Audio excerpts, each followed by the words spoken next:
Hello বন্ধুরা, আমি পুষ্পিতা চলে এসেছি বানামোর দিন তোমাদের সঙ্গে একটা সুন্দর ভিডিও নিয়ে। আশা করবো তোমাদেরও খুব খুব ভালো লাগবে। এই যে এখানে বান ফোড়ানো হচ্ছে।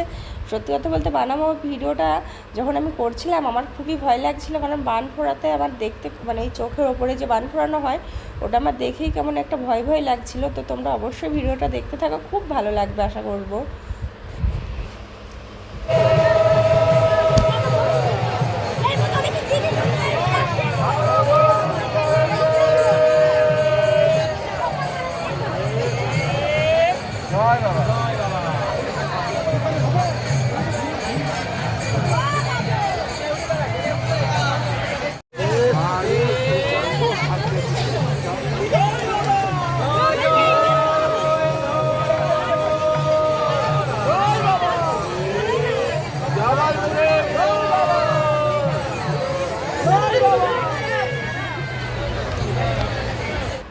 তো এই হলো বানামোর ভিডিওর পর চলে এলাম একটু মেলাটা ঘুরতে। তো আমরা হলাম মেয়েরা তো মেলা ঘুরবেই, তার মধ্যে এখানে রয়ে গেছে প্রচুর প্রচুর প্রচুর জিনিস। এখানে কত রকমের যে কানের ছিল সে বলে বোঝাতে পারবো না। কানের, গলার, মানে প্রত্যেকটা সংসারের জিনিস ছিল, খেলনা ছিল। তো প্রত্যেকটা দোকান চেষ্টা করছি একটু একটু ঘুরে দেখার। আর এদিকে দেখো, এরকম আমি কাপ দেখছিলাম, কাপ নেব বলে। তো যাই হোক, পুরো ভিডিওটা দেখো তোমরা বন্ধুরা, খুব ভালো লাগবে। তো দেখার পর চলে এলাম এখানে আরও একটা নতুন দোকানে। এখানে দেখলাম অনেক রকমের মানে খেলনা আছে, প্রচুর প্রচুর খেলনা। তারপর এদিকে দেখলাম ব্যাগের দোকান বসেছে একখানা, মানে তুমি যেটা চাইবে সেটাই দেখবে মেলাতে পেয়ে যাচ্ছ। তো এদিকে দেখো শুধু কানের আর কানের, মানে আমি তো ভেবে পাচ্ছিলাম না কোনটা নেব। তো যাই হোক, এখানে ডিস বসেছে ফাইবারের। আর এদিকে দেখো অনেক টেডি বিয়ার বসেছে। টেডি বিয়ারগুলো দেখতে খুব সুন্দর লাগছে, সাথে পুতুলগুলোও ভালো লাগছে দেখতে। এই দেখো পুতুলগুলো কি সুন্দর দেখতে, দেখেছো পুতুলগুলো? তো এগুলোকে বলছিল নাকি রানী পুতুল বলে, আমি জানি না যদি ওগুলোকে কী পুতুল বলে, বলছিল রানী পুতুল। তো যাই হোক, এখানে ওই দোকান ঘুরে আসার পর এখানে এই দেখো কি সুন্দর সুন্দর পুতুলগুলো। তারপর দেখলাম এখানে মহাদেব। আহা, মহাদেবের কথা বলতেই আর না। তারপর ও দোকান ঘুরে আসার পর এদিকে একটা কানের দোকানে ঘুরলাম। মানে যতটা দোকান বসেছে তার থেকে বেশি দেখলাম কানের আর গলার দোকান বসেছে। আর সত্যি কথা বলতে মেলাতে গেলে মেয়েরা যে কানের দোকানে যাবে না, এটা তো নয়ই একদম, তাই না? তারপরে এই দাও। ও আর একটা কথা জানো তো, এখানে কত সুন্দর সুন্দর খেলনা দেখাচ্ছিল।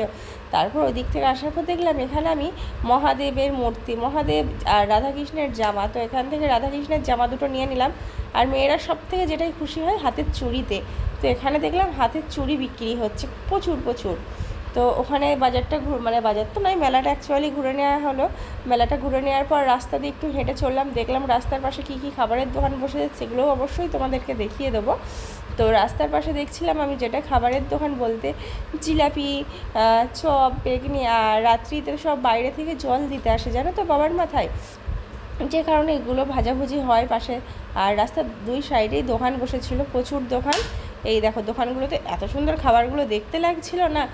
আর আমরা যে কিছু খাবো তাও হবে না, কারণ আমরা রাত্রিতে শুধু জল খেয়ে কাটাতে হবে। এই দেখো বাদাম ভাজা, জিলিপি ভাজা, নিমকি ভাজা, আহা অমৃত অমৃত। তারপর দেখলাম ওখান থেকে ঘুরে আসার পর আখের রস যেটা খাবো, তো এখানে 2 গ্লাস আখের রস খেয়ে নিলাম বিকেলবেলায়। বিকেল তো নয়, তখন সন্ধে হয়ে গেছে। তো যাই হোক, এখানে সন্ধে 2 গ্লাস আখের রস খেয়ে নেওয়ার পর চলে এলাম এইদিকে আবারও ঘুরতে। এই দেখো খাবারগুলো দেখেছো কী সুন্দর সাজানো আছে। তারপর দেখলাম এখানে একটা ছোট্টদের নাগরদোল্লা আছে, একটা জাম্পিং আছে, আর একটা ওপর থেকে ওঠার জন্য ওই যে ওইগুলো আছে। তো যাই হোক, এটা হলো জানো তো গরুর হাট। এখানে আমাদের জামালপুরে গরুর হাট হয়। তো এখানে গরু, ছাগল, মানে সব রকমের পশু বিক্রি করা হয় এখানে, গরু, ছাগল, ভেড়া, মোষ। তো এই হাটে সব রকম পশু পাওয়া যায় অ্যাকচুয়ালি। তারপর ওখান থেকে আসার পর দেখলাম রাস্তার ধারে ফুচকার দোকান। তো ফুচকার দোকান থেকেও কোনো লাভ নেই। তো ফুচকার দোকান থেকে কী হবে বলো, ফুচকা তো খেতে পাবো না। তারপর গরুর হাট থেকে বেরিয়ে পড়লাম, মানে যেখানে বসে আছি সেখানে যাবার জন্য। তো সেখানে যাওয়ার জন্য এই দেখো আবার রাস্তাটা ধরে ফেলেছি। আর এই দেখো এখানে সব বাইরে থেকে দল আসছে মানে রাত্রিতে এখানে পাঁঠা বলি হবে, তারপরে তোমার ভেড়া বলি হবে, ছাগল বলি হবে, মানে যার যা মনের আশা এই বড় বড় দা নিয়ে সব আসে, এসে এখানে বলি টলি হয়। হওয়ার পরে সকালবেলায় আবার সব তাদের ওই পাঁঠাটা বা ভেড়ার পাঁঠাটা নিয়ে চলে যায় বাড়ি। তো এই দেখো এখানে কিছু দল এসেছে, দেখো তাদেরকে আমি দেখাবো তোমাদেরকে কিভাবে তারা নাচতে নাচতে আসছে, তোমরা কি দেখো। এখানে সব দেখছে বাবা পেছনে সবাই নাচানাচি করছে। আর এই দেখো দলগুলো